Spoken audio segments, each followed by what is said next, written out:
৩৯টি দলের কাছে আমরা আমাদের সুপারিশগুলি দিয়েছিলাম। তার ভিত্তিতে ৩৫টি দলের কাছ থেকে পাওয়া গেছে। ইতিমধ্যে বিএনপি সহ 15টি দলের সঙ্গে আমাদের আলোচনা, প্রাথমিক পর্যায়ের আলোচনা, প্রথম পর্যায়ের আলোচনা প্রায় শেষ পর্যায়ে এসছে 15টি দলের সঙ্গে। বাকি দলগুলোর সাথে আলোচনা অব্যাহত থাকবে।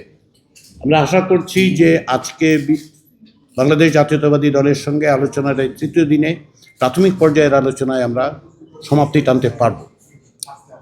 আমি এটা আপনাদেরকে অবহিত করতে পারি যে ইতিমধ্যে যে সমস্ত দলের সঙ্গে আলোচনা হয়েছে এই বিষয়ে জাতীয় ঐক্যমত্য কমিশনের প্রধান উপদেষ্টা অধ্যাপক মোহাম্মদ ইউনূসকে অবহিত করা হচ্ছে। প্রতিদিন প্রত্যেকটি বিষয়ে তিনি দিক নির্দেশনাও দিচ্ছেন। আমরা প্রথম পর্যায়ের আলোচনায় বেশ কিছু বিষয়ে লক্ষ্য করেছি যে বাংলাদেশ জাতীয়তাবাদী দলের সঙ্গে আমাদের ঐক্যমত্য কমিশনের পক্ষ থেকে এবং সংশ্লিষ্ট কমিশনগুলোর পক্ষ থেকে যে সমস্ত সুপারিশ দেওয়া হয়েছে বেশ কিছু বিষয়ে সামঞ্জস্য আছে, বেশ কিছু বিষয়ে মত ভিন্নতাও আছে।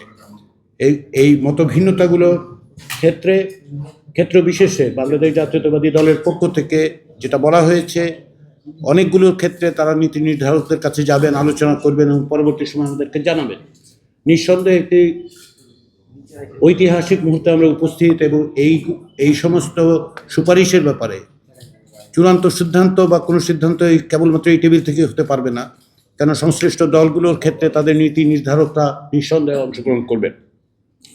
আমরা আশা করছি যে সেগুলো আমরা জানতে পারবো খুব শিগগিরই।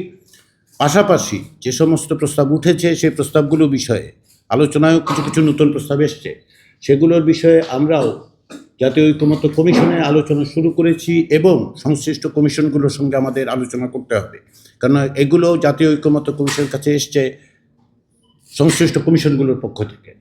ফলে আমরা প্রাথমিক পর্যায়ে যে আলোচনাটা করছি সমস্ত রাজনৈতিক দলগুলোর সাথে, আমি আশা করি যে আজকে তৃতীয় দিনের মতো এই আলোচনায় বিএনপির সঙ্গে আলোচনায় আমরা এক ধরনের সমাপ্তি টানতে পারবো। আপনারা জানেন যে সংবিধান বিষয়ে বেশ কিছু আলোচনা হয়েছে, পাশাপাশি নির্বাচন ব্যবস্থা নিয়েও কিছু সংস্কার নিয়ে কিছুটা কথা হয়েছে। আজকে আমরা জনপ্রশাসন, দুর্নীতি দমন কমিশন এবং বিচার বিভাগ সংক্রান্ত বিষয়গুলোতে আলোচনা করে এক জায়গায় আসতে পারবো বলে মনে করছি।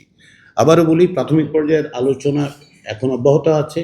এগুলোর ভিত্তিতে আমরা আশা করছি দ্বিতীয় পর্যায়ে আমরা আলোচনায় মে মাসের মাঝামাঝি সময় থেকে অগ্রসর হতে পারবো। তার আগে পর্যন্ত এই অবস্থানগুলো আপনারা দেখছেন।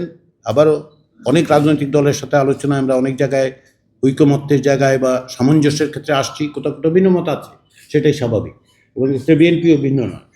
তো সেই বিবেচনার থেকে আমরা আজকে আপনাদের সহযোগিতা চাই। আমরা সময় ক্ষেপণ না করে যাতে আমরা আজকে শেষ করতে পারি সেদিকে আপনাদের একটু সহযোগিতা করবেন আশা করি।